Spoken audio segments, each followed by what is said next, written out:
had imagined this day for years, my son, standing proudly at the altar, a bright future ahead, surrounded by family and friends, celebrating a new chapter in our lives. I pictured laughter, happy tears, and a sense of unity that would make all the sacrifices worth it. But the moment I stepped into the grand hall, reality hit me like a cold, relentless wave. From the corner of my eye, I saw her mother, eyes sharp, lips curled into a smirk, whispering something to the bridesmaids. Before I could greet anyone, the bride's father approached, his tone dripping with disdain. "You shouldn't even be here," he said loudly enough for a few nearby guests to glance in our direction. Shock froze me, my heart hammering in disbelief.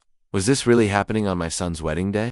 I opened my mouth to respond, to defend my presence, but the bride's younger sister stepped forward and, in a cruel mock of politeness, said honestly, "We expected better manners. Maybe it's best if you leave before things get awkward." The words struck me like a slap, sharper than any physical blow could ever be. I felt the stares, some curious, some judgmental, some whispering behind hands, all painting me as the intruder in my own son's life. Then, just as I tried to steady myself, Sheet the bride walked past me, her expression icy, eyes deliberately avoiding mine. She didn't even spare a glance, as if I were invisible, as if all the years I'd devoted, all the quiet sacrifices no one had noticed, didn't exist. My chest tightened, and a deep ache settled in my gut.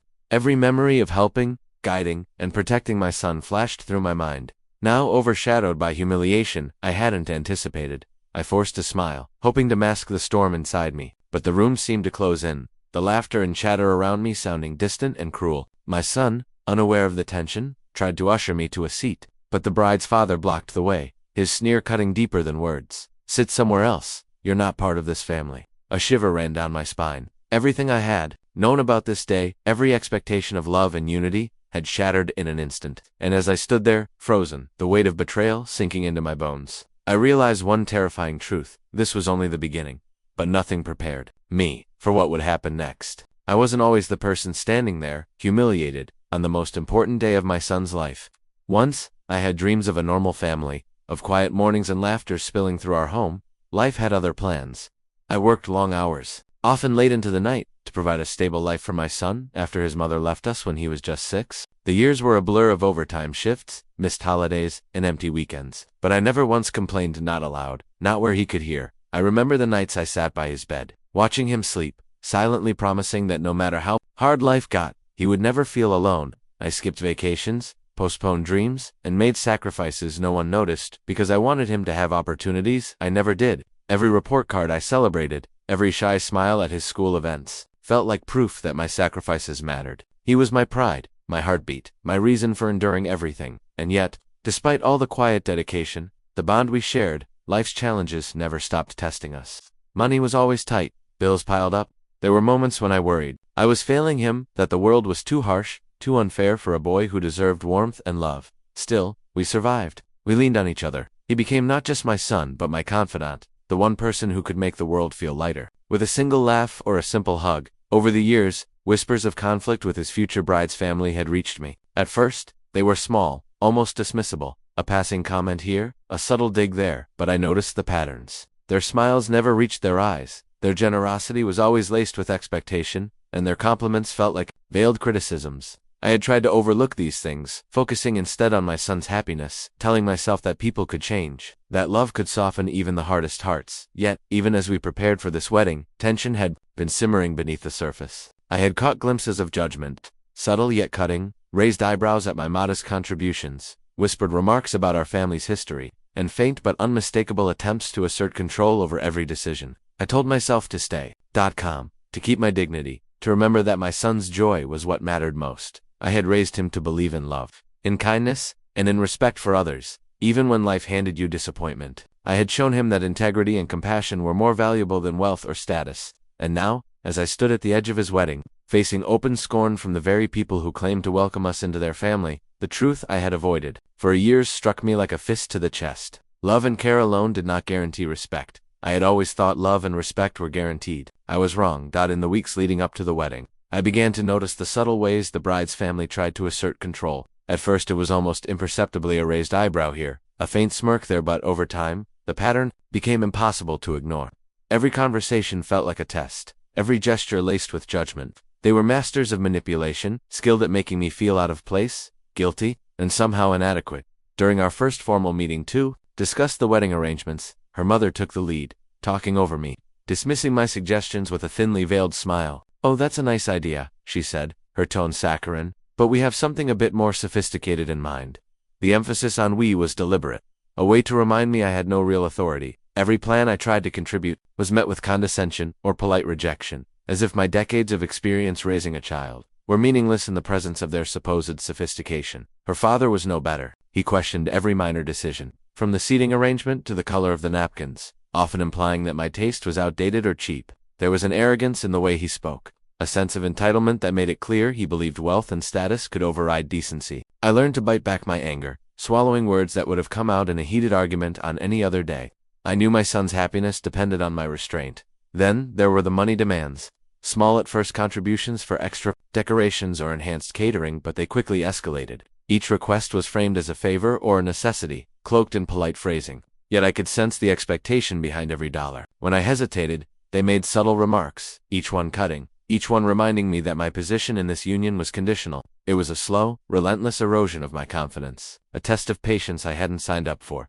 Their manipulations weren't always obvious. Sometimes it was a compliment twisted into an insult. "You did well considering your background," or "I admire how hard you've worked," even if it's not what we expected. Their words were sharp under the velvet glove, designed to wound without ever appearing cruel. Every interaction left me on edge, doubting myself, questioning my worth, and wondering if I had misjudged them all along. Even my son noticed the tension, but refused to see the full extent of their cruelty. He was caught between loyalty to me and the excitement of marrying the woman he loved. I tried to shield him from the worst of it, taking the brunt of their arrogance, smiling when I wanted to shout, nodding when I wanted to confront them. It was exhausting, soul-crushing work, but I told myself it was worth it. He deserved this day, no matter the cost to me. Despite everything, I clung to hope. I told myself that people could change, that the family might eventually show warmth or kindness once they got to know me. I convinced myself to forgive minor slights, rationalize the digs, and overlook the arrogance. But deep down, a nagging unease gnawed at me. Each comment, each calculated slight, each veiled insult felt like the prelude to a storm. I tried to ignore them, but their true colors were about to shine. Standing in the midst of the wedding chaos, I felt a storm raging inside me that I could not allow to spill outward. Every word, every glance, every deliberate slight from the bride's family threatened to ignite my anger. Yet I knew I had to remain composed. My son's happiness was at stake, and any outburst from me could cast a shadow over the day he had dreamed about for years. I swallowed my frustration, forcing a calm I didn't feel, even as my hands trembled slightly at my sides. I reminded myself of every sacrifice I had made for him, the countless nights working overtime just to pay for his school supplies, the weekends I spent alone while he attended birthday parties or family gatherings I could not afford, the dreams I had quietly set aside so that he could pursue his own. All of those sacrifices had been fueled by a simple promise, that I would always be there for him, that I would provide love and stability no matter what. Yet here I was, standing in a room filled with people who judged me without knowing my story, who dismissed my presence as irrelevant or unwelcome. The memories of sleepless nights and long days, of scraped knees I had bandaged and tears I had wiped away, rose sharply, blending with the humiliation of the present.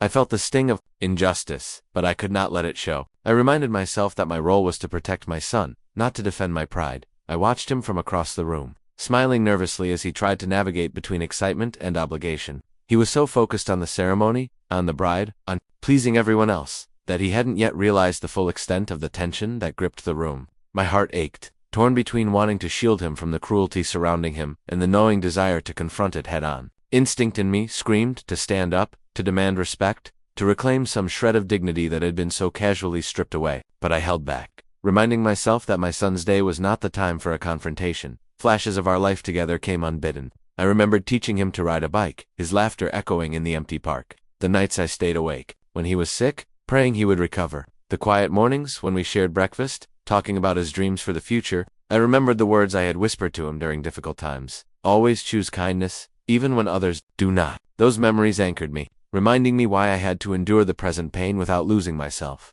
Still, the internal conflict raged. Anger battled with love, pride with humility, and patience with the desire for justice. Each insult, each cold shoulder, each subtle manipulation from the bride's family tested the boundaries of my restraint. I clenched my jaw and forced a smile, keeping my voice calm, even when my chest ached and my eyes burned. Every time I opened my mouth to speak, I paused, thinking of the ripple effect my words could have on my son, on the ceremony, on the delicate balance I was trying to maintain. As the ceremony drew closer, the tension grew unbearable. I felt every slight, every whispered comment, every judgmental glance as though it were a physical blow. I wanted to cry, to scream, to demand acknowledgement of my sacrifices, but I could not. I had to remain the hero in his story, even when the villains were cloaked in polite smiles and formal attire. My love for him demanded restraint. Even as the storm of humiliation threatened to break me, I moved through the crowd with careful steps, placing a hand on my son's shoulder, offering reassurance through a simple smile. He leaned on me, unaware of the silent battle raging inside me. And yet, despite my efforts to maintain composure,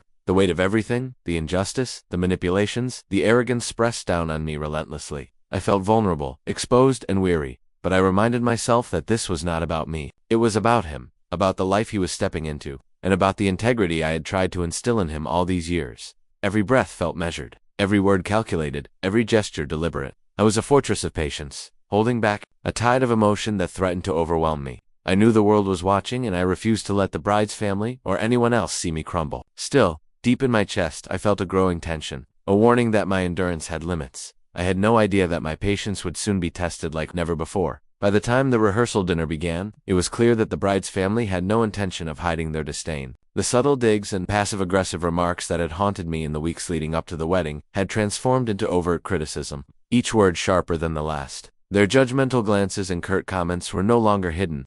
Behind polite smiles, they were pointed, deliberate, and designed to wound. Her mother approached me first, with a forced smile that did little to hide the condescension in her eyes. "I hope you understand. Everything must be perfect for tomorrow," she said, her tone polite but icy. "We wouldn't want anything to be less than ideal." The implication was clear. My involvement, my decisions, my very presence were a threat to their meticulously planned celebration. Each word was a reminder that I was not welcome, that my contributions meant nothing, and that my son's happiness could easily be overshadowed by their demands. The father joined in shortly after, questioning every minor arrangement I had suggested, placements, floral choices, even the menu. Each suggestion I made was met with a dismissive wave or a pointed correction, as if my judgment were irrelevant. "We've done this many times before," he said, the arrogance in his voice sharp, enough to cut through the room. "I'm sure you'll understand that we know what's best." Their sense of entitlement was suffocating, their belief that they could dictate every aspect of the day, leaving me no room to breathe. Small confrontations became unavoidable. When I tried to adjust the seating for a few elderly relatives, the bride's younger sister snapped, her words dripping with irritation. "That's not how we want it. You can't just decide for everyone." It was a minor issue in the grand scheme of things, but the aggression in her tone made it feel like an accusation, a public challenge to my authority as a father. I bit my tongue, nodding politely, suppressing the rising anger that threatened to break through my calm exterior. Even the bridesmaids participated in the subtle war. Whispered comments reached my ears as I passed by, remarks about my modest attire and quiet demeanor. They compared me unfavorably to their family, highlighting the differences between us and them. Each word felt like a deliberate attack, each laugh a reminder that I was on the outside, unwanted and undervalued, in a celebration that should have been about family, love, and unity. Despite my internal turmoil, I kept my focus on my son. I offered quiet encouragement, a reassuring hand on his shoulder, a small smile when he looked at me nervously. I wanted him to enjoy this moment, to step confidently into the life he had chosen, even if it meant swallowing my pride and suffering, in silence. But the constant stream of insults, judgments, and manipulations weighed heavily, eroding the patience I had nurtured for so long. By the end of the evening, the tension had reached its peak. I could feel it in every corner of the room, the whispered comments, the pointed looks, the heavy air of expectation and judgment. My chest ached from holding back words I longed to speak. My mind raced with thoughts of confrontation, yet I forced myself to remain composed. I reminded myself that tomorrow was the day my son's dreams would come true, that my role was to support him, not to engage in petty arguments or defend my dignity. And yet, with every passing moment, the frustration built like a pressure cooker, each insult and slight adding to the unbearable weight pressing down on me. I had held back for so long, but there was only so much a person could endure. The day of the wedding arrived with a brilliance that mocked the tension simmering beneath the surface.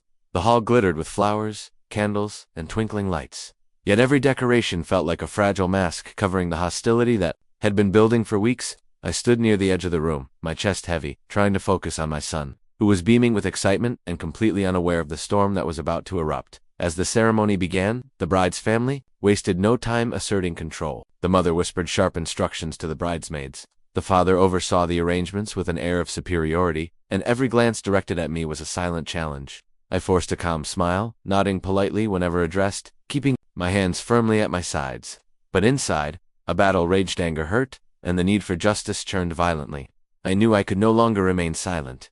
The breaking point came when the bride herself, in front of the gathered guests, turned to me with icy contempt. "Honestly, you shouldn't even be here. It's embarrassing," she said, her words sharp, deliberate, meant to wound. Gasps spread through the crowd. My son's face fell, confusion and hurt flickering across his eyes.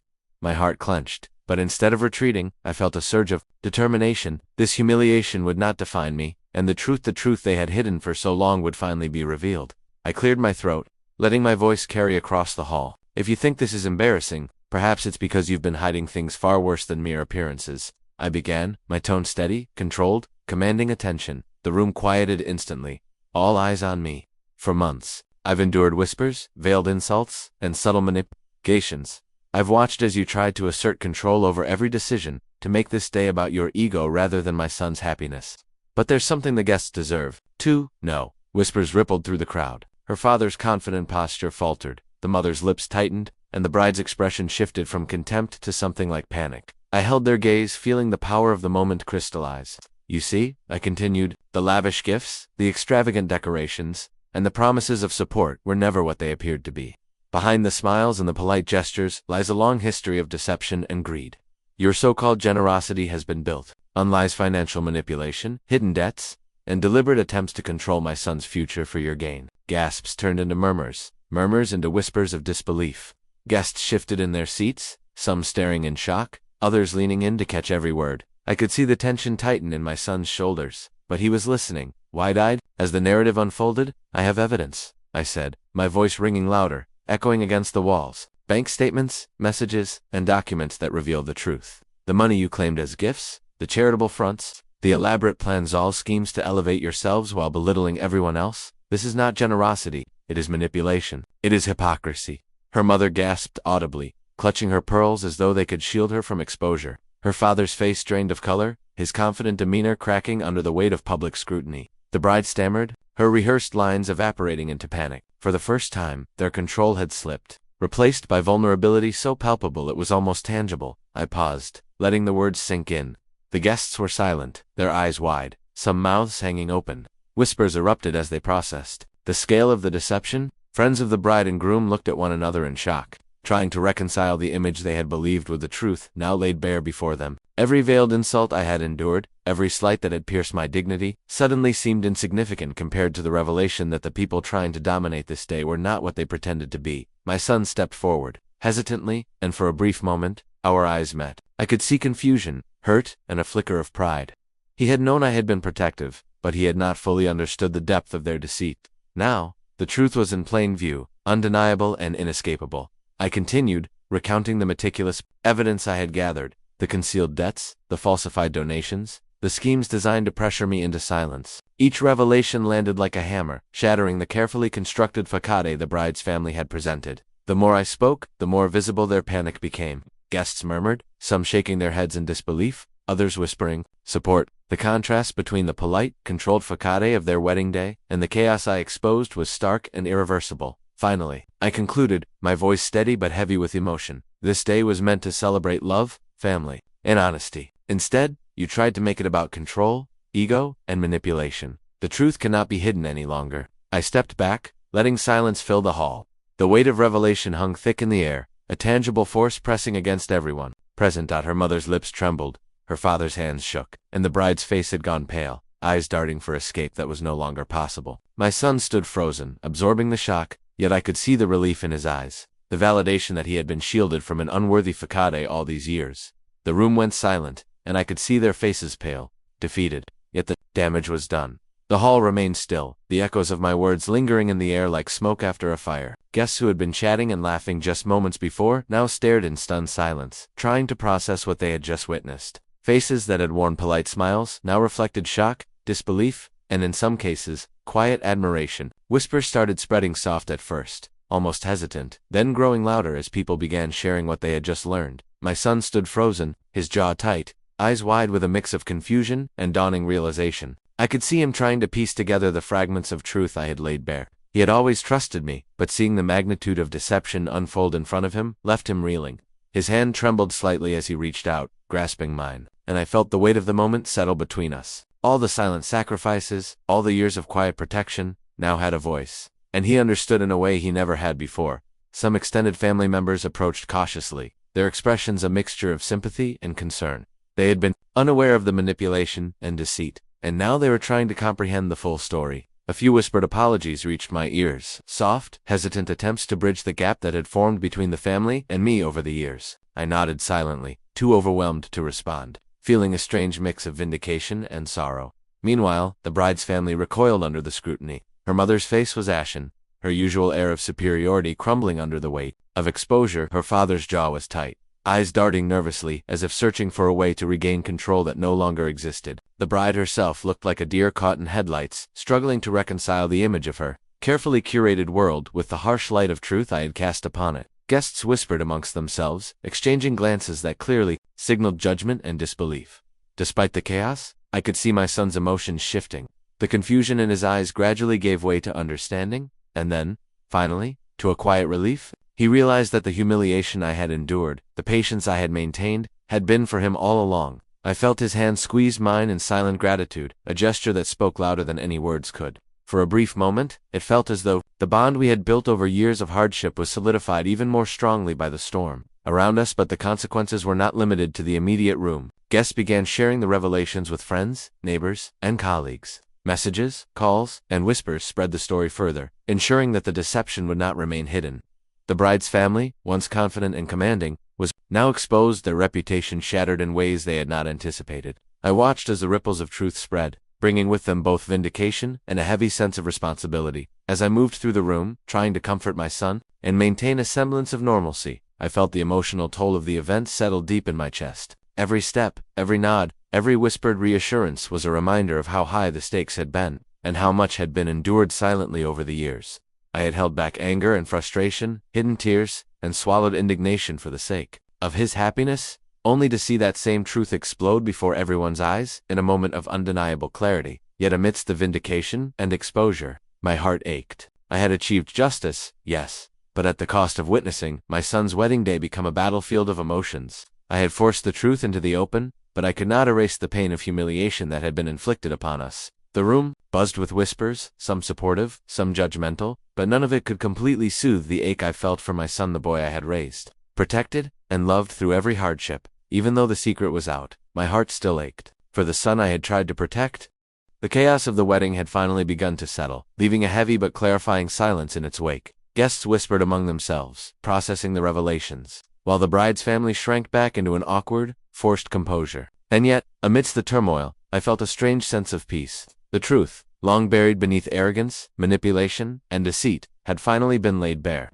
I could feel the weight of years of frustration, worry, and silent endurance slowly lift from my shoulders. I turned to my son, who now looked at me with a mixture of awe, understanding, and profound gratitude. The shock in his eyes had faded, replaced by the realization that everything I had done, the quiet sacrifices, the restrained anger, the patience I had maintained despite endless provocations, had been for him. He took a tentative step closer, his hand brushing mine in a gesture that spoke volumes without words.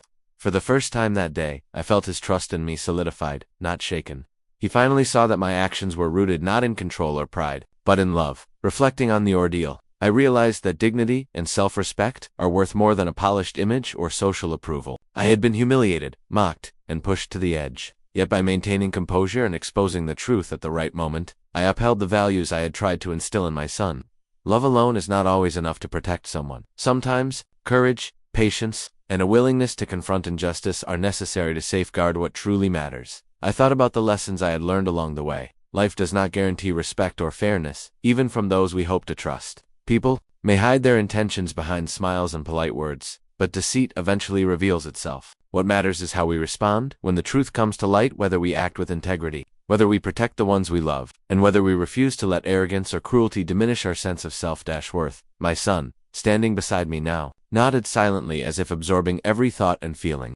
I could see that he understood the magnitude of what had transpired. He realized that the embarrassment I had endured, the restraint I had practiced, and the evidence I had courageously revealed were all part of a greater purpose: to teach him that integrity, love, and honesty outweigh appearances, status, or fleeting popularity. In that moment, I knew he would carry these lessons with him for the rest of his life. The bride's family, meanwhile, remained a study in defeated arrogance. Their attempts to manipulate and control had been exposed, leaving them stripped of the facade they had so carefully curated. Their hypocrisy was now apparent to all who had witnessed the unfolding events, and while some might have felt satisfaction in seeing them humbled, I understood that true victory lay not in revenge, but in protecting my son and standing firmly for what was right. As I looked around the room, I felt a quiet pride, not for the humiliation they suffered, nor for the shock it caused, but for the fact that I had remained steadfast in my principles, upheld my dignity, and ensured that my son would understand the meaning of honesty, courage, and self-respect. These were the lessons worth more than any ceremony, more than any social pretense, more than the fleeting satisfaction of retaliation, and in the stillness that followed, I realized the deepest truth of all. Love is not just about celebration, smiles, or perfect moments. Love is about courage, sacrifice, and the willingness to protect what is right, even when it is hard, even when it is painful, and even when it means standing alone against arrogance and deceit. In the end, it wasn't revenge that healed us, was the truth. As the final guests departed, leaving the hall quiet and still, I stood for a moment, absorbing everything that had happened. The wedding, meant to celebrate love and union, had turned into a crucible of truth, testing patience, courage, and integrity. Yet, amid the chaos, the humiliation, and the heartbreak, I realized something profound. The day had revealed not just the flaws of others, but the strength within myself, and the enduring bond I shared with my son. I thought back to the opening moments, the cold rejection, the whispered insults, the deliberate attempts to diminish me. At the time, those attacks had felt unbearable, like a knife twisting in my heart. But now, reflecting on the journey, I understood that every slight, every act of arrogance, had set the stage for the truth to emerge. The public humiliation I endured had been a crucible, forging clarity, justice, and an unshakable sense of dignity. My son approached, his expression a mix of relief and gratitude. "I finally understand," he said quietly, his voice carrying the weight of years of confusion and misplaced trust. "You were protecting me all along." I pulled him close, feeling the bond between us strengthen in ways that words could never fully capture. The lessons I had hoped to teach him, love, courage, integrity, and self-respect, had finally taken root. I glanced toward the bride's family one last time. Their polished masks were gone, replaced by pale faces and quiet shame. It was not a moment of gloating, but a quiet recognition that truth has a power far greater than manipulation, arrogance, or deceit. Their downfall was a reminder that appearances can be deceiving, but integrity, once exercised, cannot be undone. As I left the hall, my heart felt lighter, though still tender from the day's trials. I had faced betrayal, endured insult, and fought to protect the one person who mattered most. And yet, through every challenge, I discovered the enduring value of honesty, resilience, and love. These were the legacies I would carry forward, not just for myself, but for my son, and for the life we would continue to build together. Looking back, I understood the truth at the center of it all. Family is not defined by wealth, status, or outward appearances, but by the courage to stand for one another, to protect what is right, and to face adversity with dignity. The day had tested me in ways I never imagined, but it had also revealed a profound and lasting victory. And as I stepped into the quiet evening, I knew that while the world could be cruel, love, truth, and self-respect would always endure, lighting the path forward, no matter the storm.